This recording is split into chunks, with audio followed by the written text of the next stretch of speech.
everyone, so for today's video, I'll be discussing about financial literacy. But let me define first what is financial literacy. Financial literacy is the ability to use knowledge and skills to manage one's financial resources effectively for lifetime financial security. So it means that it refers to the knowledge and skills needed to make informed financial decisions and manage personal finances effectively. There are important terms about financial literacy. The first one is budgeting. So when we say budgeting, it refers to the process of creating a plan to spend your money, and it helps you to balance your income with your savings and expenses. The next one is saving and investing. So in terms of saving, it refers to setting aside a portion of your income for future use, while investing, on the other hand, is the process of using your money to buy assets that you expect will provide a return in the future, such as stock, real estate, and etc. The next one is debt management. So this is the process of managing debts, which can involve strategies to reduce or eliminate outstanding debts. It includes understanding how much debt you have, making plans to pay it off, and understanding how to avoid debt in the future. The next one is financial goal setting. So this involves identifying what you want to achieve in terms of finances and setting up steps to achieve those goals. So it could be saving for vacation, buying a house, and etc.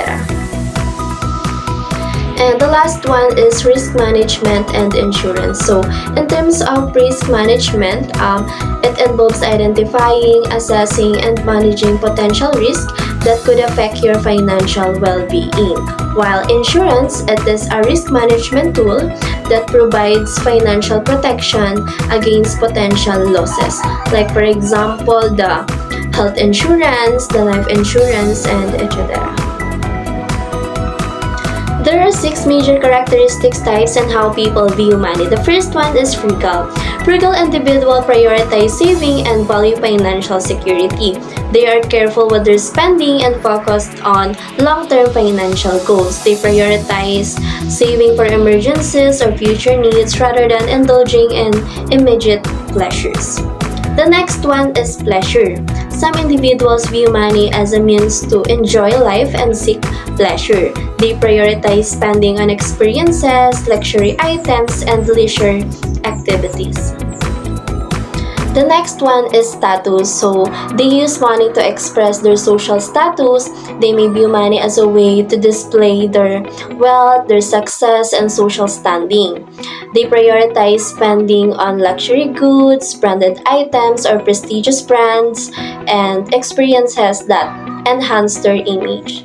The next is indifference. They may not place a significant emphasis on money and may not actively think about financial matters. It is as if having too much money makes them nervous and uncomfortable.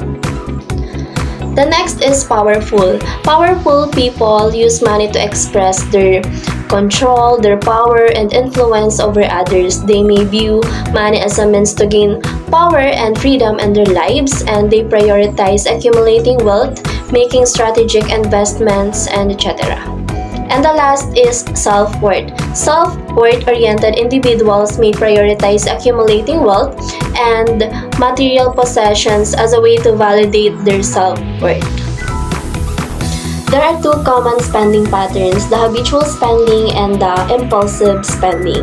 When we say habitual spending, it occurs when one spends out of a habit, when one buys the same item daily, weekly, or monthly. Like for example, the rice, the grocery, the electricity and water bills, and etc.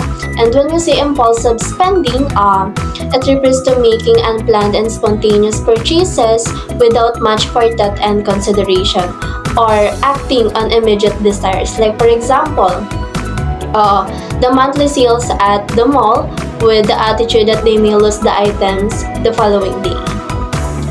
Okay, next, the fixed versus variable expenses. When we say fixed expenses, these are the regular expenses that remain relatively, that are stable from month to month, like rent, the car payment, and etc. And when we say variable expenses, these are the expenses that are more flexible and can change based on the individual choices, their needs, or circumstance. Like for example, the clothing, the groceries, the transportation, and etc. Needs versus wants.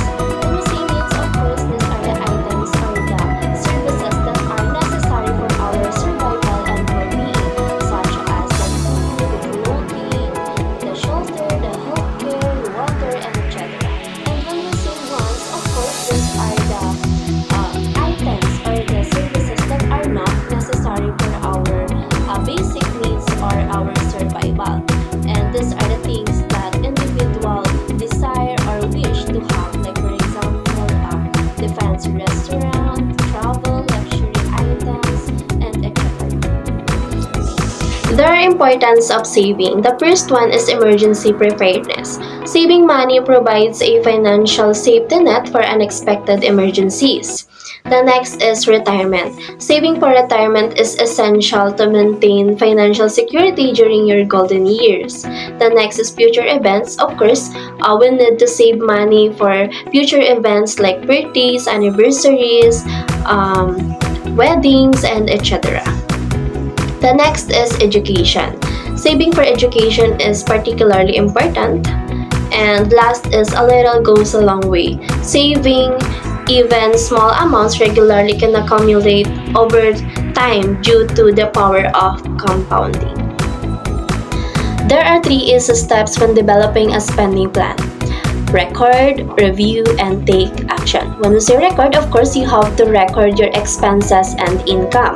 And review, once you have a record of your expenses and income, you have to review and analyze the information. This review process will give you a clear picture of where your money is going and help you identify areas where you can make adjustments. And take action. Okay, you have to do something about what you have written down. In order to stick to the savings habit, you should first commit to a month. So start by committing to a specific period such as a month where you will focus on developing the savings habit. By setting a short-term goal, you can create momentum and build the foundation for long-term savings success.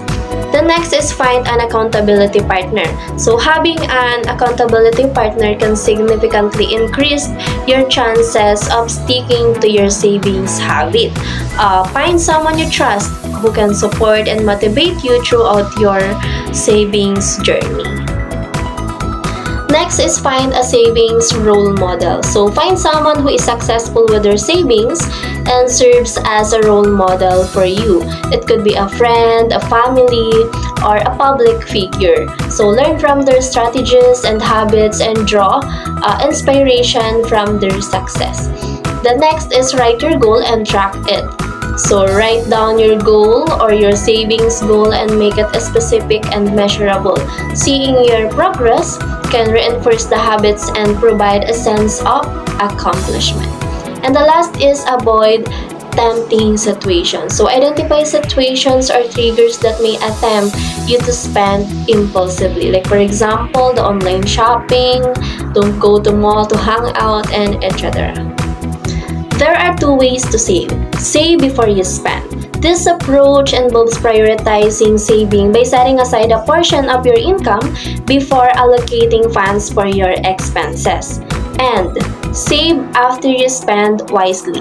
This approach involves monitoring your spending habits, making conscious choices, and saving any remaining money after covering your expenses.